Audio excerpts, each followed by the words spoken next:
যারা একটু মোটাসোটা বা যাদের একটু ভারী বয়স, যাদের মেঝেতে বসে বা নিচে বসে ব্যায়াম করতে অসুবিধা হয় এবং থাই পেটের চর্বি অনেকটাই বাড়তি, তো তারা এই চেয়ারে বসে তোমরা এই এক্সারসাইজগুলো করো, দেখবে তোমাদের থাই এবং পেটের চর্বি অনেক কমে যাবে এবং নিজের শরীর খুব ফিট থাকবে, সারাদিন চনমনে থাকতে পারবে।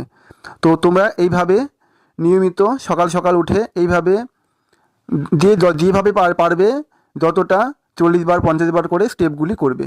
এই একটি স্টেপ দেখে নাও। এইভাবে দুই হাতের পিছনে, মাথার পিছনে হাতটা লক করে তোমরা এভাবে শরীরটাকে মোচড় দিতে থাকবে।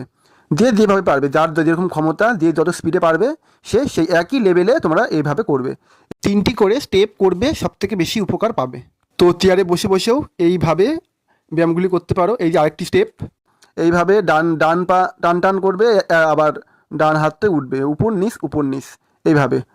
এই ভিডিওতে দেখানো ব্যায়ামের মতো করে তোমরা যদি করো তো তোমাদের থাই পেটের চর্বি খুব তাড়াতাড়ি কমবে। তো আজকে থেকে স্টার্ট করে দাও বসে বসে এইভাবে ব্যায়ামগুলি। ভালো থেকো, সুস্থ থেকো।